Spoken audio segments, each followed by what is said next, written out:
بہت اچھا جی آپ نے ایک پہلو دکھلایا ڈسپلٹی ہے آمدن کا، اس میں ساری محبت افزر گزر اچھے اخلاق سارے، لیکن کیا میں ڈسپلٹی ہے آسن کی وسعت کے اندر یہ دوسرے واقعات بھی شامل کر سکتا ہوں جس کے اندر تمام جنگ بدر جنگ احد پوری مخالفین کو پیش کیا گیا، اور قرآن کے اندر جہاں پر جو مفسد اور مخالف اور دشمنان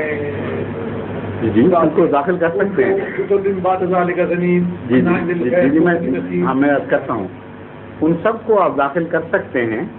کیونکہ میں نے جب بات کہی تھی صفات باری تعالی کے مظہر ہیں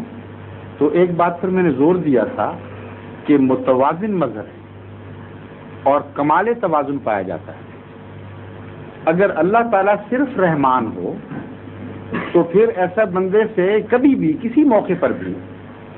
کوئی غصے کا کوئی مقابلے کا اظہار نہیں ہونا چاہیے اور کوئی سزا کا اظہار نہیں ہونا چاہیے، اور اگر خدا رحمان کے سوا کچھ اور بھی ہے تو بڑی نامکمل ذات ہوگی خدا کا مظہر جس میں دوسری صفات جلوہ کرنا ہو۔ اللہ تعالیٰ منتقم بھی ہے،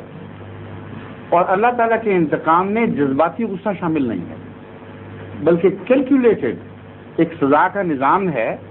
جس کو قرآن کریم خود واضح کر رہا ہے، اور حضور اکرم صلی اللہ علیہ وآلہ وسلم اس سزا کے نظام کے دائرے سے کبھی بھی باہر نہیں نکلے۔ وہ نظام کیا ہے؟ اللہ تعالیٰ فرماتا ہے وَمَنْ عَفَا وَأَصْلَحَ فَأَجْرُهُ عَلَى اللَّهِ۔ عفو بہت اچھی چیز ہے، لیکن ایک شرط کے ساتھ صرف تمہیں معافی کی اجازت ہے، اگر تمہاری معافی اصلاح کرتی ہے تو پھر تمہارا اجر اللہ پر ہے۔ یہ مشروط کر دیا ہے عفو کو اصلاح سے، اور اگر عفو بزدلی کا نام ہو، اگر عفو حوصلہ بڑھائے جرم کا، تو یہ مشروط ہے، آپ کو عفو کی اجازت ہی نہیں ہے۔ اس وقت پہلی آیت کا پہلا حصہ کام کرے گا کہ جتنا تم پر ظلم کیا ہے اتنا تمہیں بدلہ لینے کی اجازت ہے، اسے آگے نہیں بڑھنا۔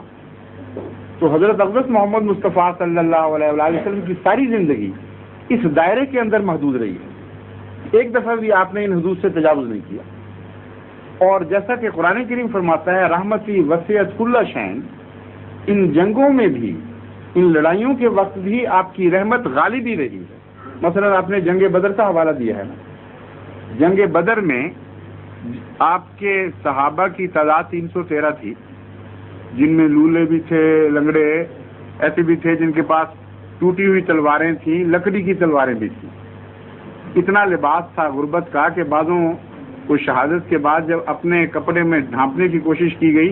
اوپر سے ڈھانکتے تھے تو نیچے سے ننگے ہو جاتے تھے، نیچے سے ڈھانکتے تھے تو اوپر سے ننگے ہو جاتے تھے۔ اس غربت کی حالت میں 1000 جوانان عرب سے مقابلہ تھا جو چوٹی کے تھے، اور ان کے ساتھ رزمیہ اشعار پڑھنے والی عورتیں بھی تھیں، ان اونٹ سوار بھی تھے، گھڑ سوار بھی تھے۔ ایسی حالت میں آن حضرت صلی اللہ علیہ وآلہ وسلم کو ایک ایڈوانٹیج حاصل ہوئی، جو یہ تھی کہ آپ نے چشمہ جہاں سے پانی مل تھا اس کے منہ پہ قبضہ کر لیا۔ کوئی دنیا کا جرنیل سوچ بھی نہیں سکتا یہ بات کہ کمزوری کی یہ حالت ہو اور اس چشمے پر دشمن کو قبضہ کرنے دے۔ جب دشمنوں نے محسوس کیا کہ ہم تو پیاسے مر جائیں گے، اس چشمے پر تو مسلمانوں کا قبضہ ہو گیا ہے، تو انہوں نے آدمی بھیجا، سیلر کے طور پر کچھ آدمی بھیجے صحابہ دوڑے روکنے کے لیے۔ رسول اللہ صلی اللہ علیہ وسلم نے فرمایا نہیں، پانی سے نہیں روکے جائیں گے، ان کو حق دو پانی پینے کا، اور پھر یہ لڑیں، پھر جو کرنا چاہیے۔ اس کو کہتے ہیں رحمت کی وسعت کل شیء۔ حضرت صلی اللہ علیہ وآلہ وسلم کی ذات میں بھی، ذات میں انتقام کے وقت بھی رحمت جلوہ کر رہی ہے۔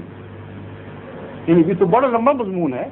لیکن اگر تفصیل سے اتر کے دیکھیں تو کوئی کنٹراڈکشن نہیں ملے گی حضور کی ذات میں اور خدا کی صفات میں۔ کھانا